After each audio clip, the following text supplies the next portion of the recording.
3 దశాబ్దాలుగా మూసిపై కుట్ర. నాడు నందనవనం, నేడు గాంధీ సరోవరం. పేరు ఏదైనా పేదలను నాశనం చేసేది. అది పేరు ఏదైనా మూసి చుట్టుపక్కల కట్టుకున్న వారి ఇండ్లను కూలగొట్టేది. నాడు నందనవనమైన, నేడు గాంధీ పేరుతోటి కుట్ర చేసిన అది పేదల బతుకులను బుగ్గిపాలు చేసేది తప్పించి పేదల బతుకులను అభివృద్ధి చేసేదైతే కాదు. పేదలను నాశనం చేసి పెద్దల జేబులు నింపే ప్రయత్నం చేస్తున్నాడు ఈ కాంగ్రెస్ ప్రభుత్వం, రేవంత్ రెడ్డి గారు. నాడు చంద్రబాబు, నేడు రేవంత్. రియాలిటీనే అసలు ఎజెండా. పునర్జీవం, అభివృద్ధి, పర్యాటకం అంటూ పైకి మాటలు. మూసి పరివాహకంలోని పేదల భూములపై కాంగ్రెస్ ప్రభుత్వం కన్ను.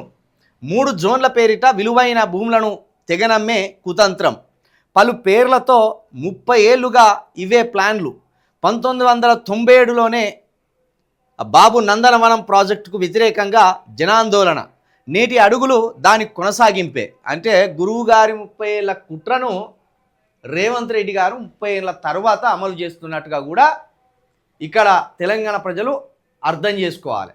నాడు రేవంత్ రెడ్డి గారి గురువు గారు 97లోనే ఈ హైటెక్ సిటీ భూములు కొట్టేసుడు చాలదన్నట్టు ఈ హైటెక్ సిటీ కింద ఉన్న అత్యంత విలువైన కోటాను కోట్ల విలువ చేసే భూములను కాజేయడం, ఆ భూములన్నిటినీ తన కులంలోని వారికి పంచిపెట్టడం జరిగింది.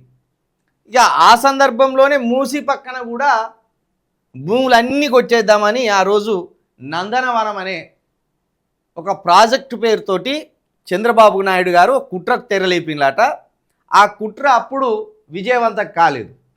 కానీ ఇప్పుడు చంద్రబాబు నాయుడు రూపంలో ఉన్న రేవంత్ రెడ్డి గారు వచ్చిన తర్వాత చంద్రబాబు నాయుడు గారి డైరెక్షన్లో, చంద్రబాబు నాయుడు గారి సలహాలు సూచనల మేరకు ఇప్పుడు రేవంత్ రెడ్డి గారు ఈ మూసి ప్రక్షాళన పేరుతోటి నాడు నందనవరం పేరును కాస్త గాంధీ సరోవరంగా మార్చి ఇక్కడ వేల కోట్ల, వందల కోట్ల రియల్ ఎస్టేట్ వ్యాపారులను ఉసిగొలిపి వాళ్ళకు బెనిఫిట్ చేసి పేదోళ్ళ భూములను లాక్కొని, పేదోళ్ళ ఇండ్లను లాక్కొని వాళ్ళని రోడ్డు మీద పడేసే కార్యక్రమానికి అయితే శ్రీకారం చుట్టినట్టు తెలుస్తుంది.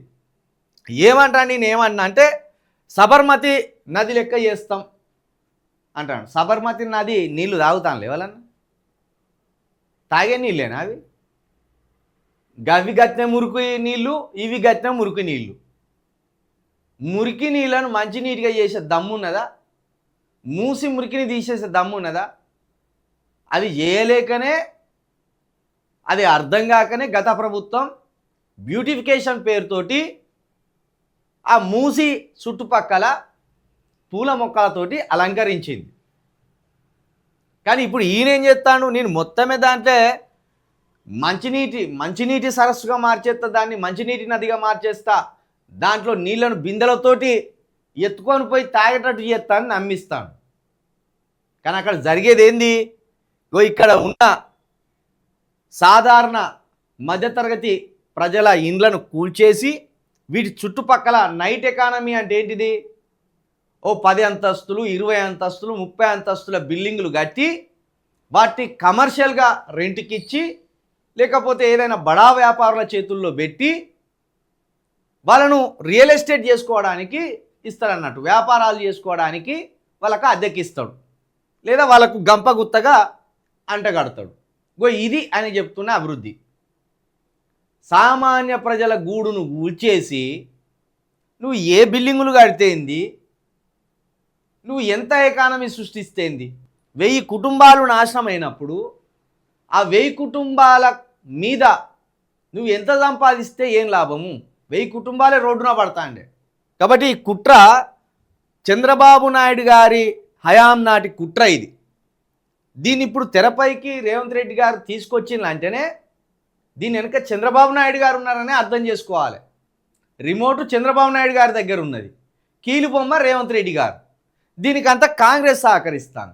మూసీ నది ప్రక్షాళన పేరుతోటి ఇట్లా చెరువు పక్కన ఊరు, నది పక్కన నగరం నిర్మించుకున్న నాగరికులం మనం. భూమే కాదు, నీరు మన హక్కే. నీటి పక్కన ఉండే వాళ్ళే నిజమైన భూమి పుత్రుడు. సకల సంపదల హైదరాబాద్ నగరం మూసి కుదురులో నుంచి ఎదిగింది. నదిని జీవనాధారం చేసుకొని బతికే పేదోళ్ళెందరో. అందుకే మూసి హైదరాబాద్ ఆత్మ, పేదల కడుపు నింపే తల్లి. అయితే దళారులకు మాత్రం బంగారు గుడ్లు పెట్టే బాతు. అందుకే అమాంతం మింగి లాభపడాలనుకుంటున్నారు పాలకులు. అందుకే హైదరాబాద్ జలసిరి మూసిని తెగనమ్మే కుట్ర జరుగుతున్నది. దానికి పెట్టిన అందమైన పేరే మూసి సుందరీకరణ. 3 దశాబ్దాల క్రితం ఇదే నది చుట్టూ నందనవనం పేరిట చంద్రబాబు రియల్ ఎస్టేట్కు ఊతమిచ్చేందుకు ప్రయత్నిస్తే జనం తిరగబడ్డారు.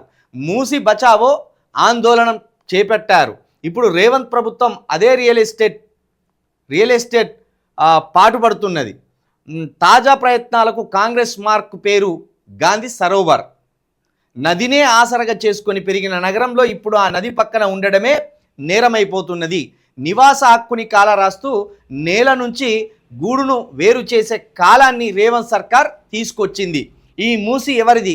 ప్రజలదా, పాలకులదా? మూసి ప్రకృతిది ముందు, ఆ తర్వాత ఆ ప్రకృతిలో జీవిస్తున్న ప్రజలది.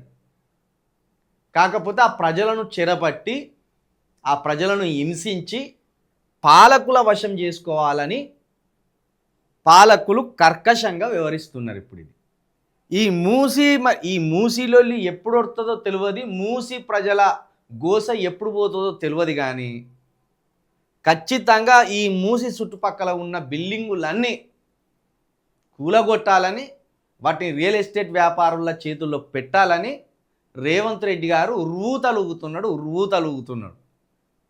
కానీ రేవంత్ రెడ్డి గారు కాంగ్రెస్ పార్టీ సమాధికి ఒక్కొక్క ఇటుక పేర్చుకొస్తాడు.